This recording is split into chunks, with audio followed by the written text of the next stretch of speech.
Hey folks, I am just finishing reading your discussion board posts and doing the analysis for quiz 1 and quiz 2. All of the feedback has been provided to you. Much like other discussion boards I'm sure you've had, all of the feedback is going to be in the inline grading rubric. My encouragement is to be sure that you're going in and reading that feedback from this week and applying it to your discussion board for the following week. If you have questions about feedback that's been provided or you have concerns, don't hesitate to send me an email directly about your grade or your personal experience.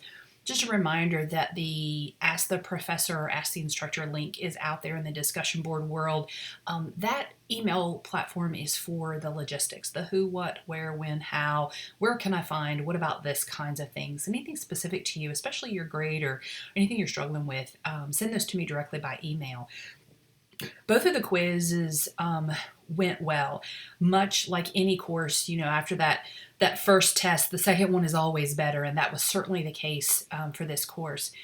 As a reminder, if you're reading the assigned paper pages that you have been given in both resources, you're watching the videos and you're jotting down some notes from those videos, you're going to be pretty well set for the quizzes. My teaching style is, if it's important enough to be on a quiz, I'm going to cover it in some way, either through reading or through lecture or through content.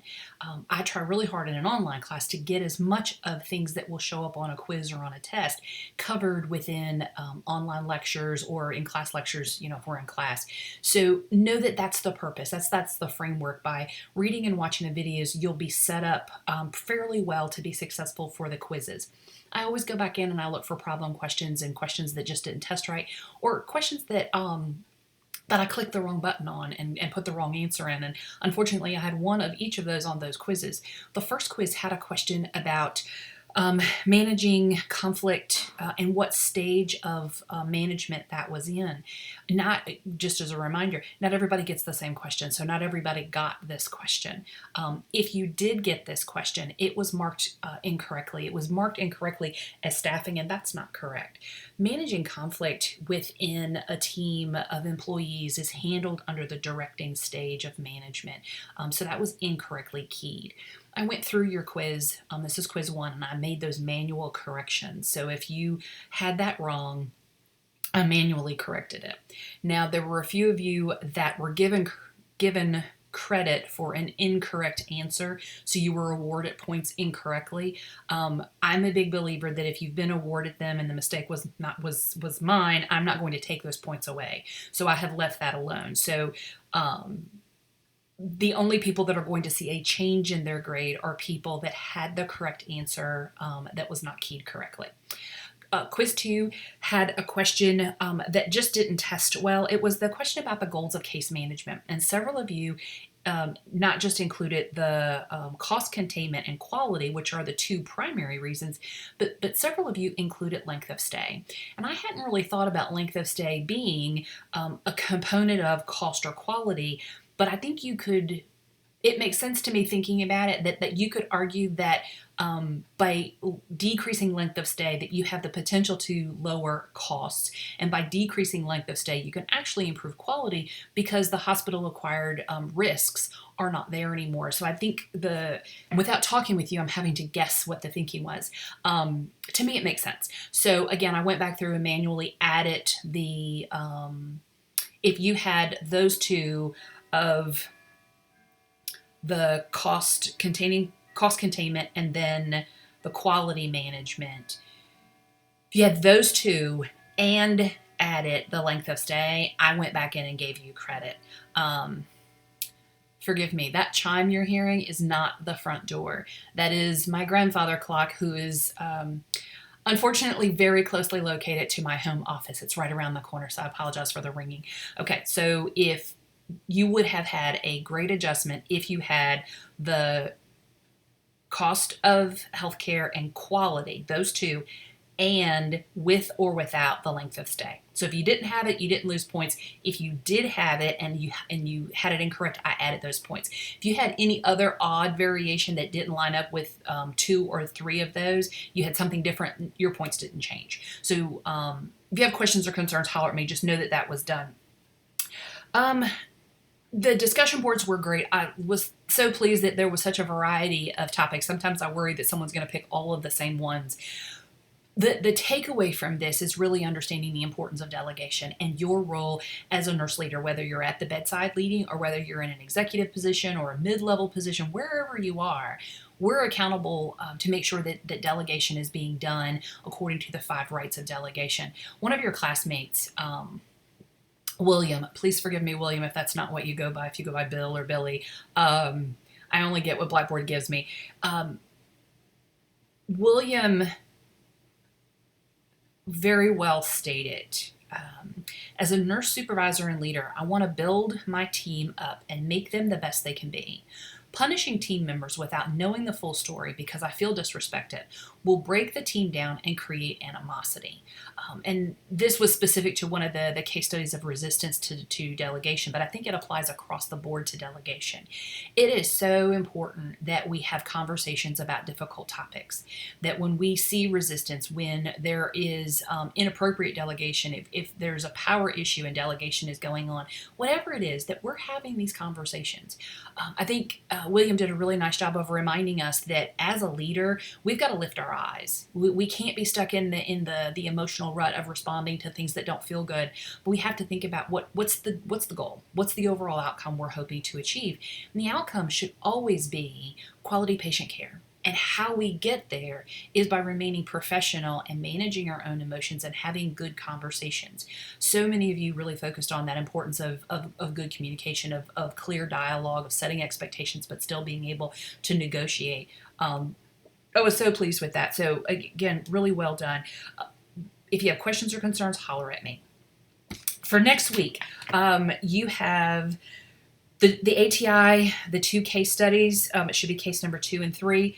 As a reminder, you can do them at whatever point. You can do them all together. You can do them at the end. What you have to do is do all of the later case studies, accomplish the minimum grade, and then post those transcripts. So the ones that line up best with this week are later case study 2 and 3. You've got your second discussion board. Let me flip and see. Your second discussion board is about advocacy, and I love this one. It gives you 17 angles to look at. I want to remind you to be focused on advocacy from a leadership perspective. When I say leadership perspective, remember that leadership begins at the bedside. So thinking about coordinator of care, that's a leadership role of a staff nurse. That's still within boundaries of this assignment. But I do want you to be focusing on the leadership aspect of advocacy. Make sure that you are properly providing a scholarly reference and that you're citing it. It's not enough to tag references on the end of a discussion board. If you have not used them in the body of your discussion board, they don't count. You've got to cite what references you've used appropriately in the body of your discussion board. So be sure that you're doing that. So you've got your discussion board, you have got quiz number 3, and that's it. So quiz number 3 in the discussion board. Now I say that's it, but just to remind you, you do have your project that is due. So in weeks that you feel like you've got a little bit more breathing room, begin to pull together that final project for your course and begin to work on that. I'm flipping. Okay, so the leadership interview, we'll probably talk more about that next week. I don't want to overwhelm you. I do want you to be thinking about it and begin to build a plan for how you're going to accomplish that and get that done well and get that submitted on time. Okay, I think I have, let's talk just a minute about APA. In the world you're in right now, because discussion boards are really not formal papers, I'm not being overly picky about where all the commas and all the quotes and all of that within APA are. What I am doing is looking for references and how you're using them in the body of your paper, because that's scholarly work, whether you're in a discussion board or whether you're in a formal paper. Be sure that you are citing what you're referencing. Make sure that you're using appropriate format for the authors within the body of the discussion board post, make sure you're using the proper format for one author, two author, groups of authors. Make sure you're doing that correctly. All your references should be scholarly. They should be within the post. They should be published within the last 5 years. I'm in a discussion board, I don't get really squirrely about if you decide you want to use websites or editorials or commentaries. I'm not as picky about that now in a formal paper. Those wouldn't be considered scholarly. Discussion boards I'm okay with, as long as it's not overly casual. So the other thing that I've noticed several of you is doing direct quotes. Part of our transitioning from high school into college, we spend so much time hearing about don't plagiarize and don't plagiarize. And how we move away from that is we put everything in quotation marks because we want to make sure that the person reading it is like, no, I know I didn't write this. Here are my quotation marks and here's the citation. As you evolve in your writing, you're going to work towards synthesizing and paraphrasing what the author said and using APA in-text citations to give credit for the work that you've cited.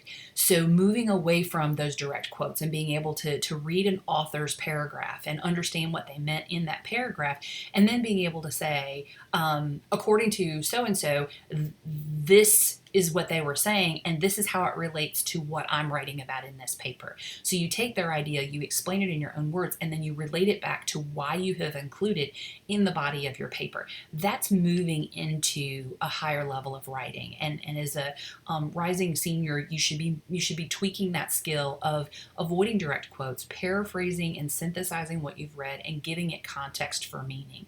So if you were given that feedback, that's where I'm going with this.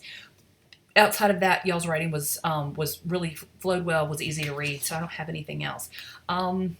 Okay, so I think I have hit on everything.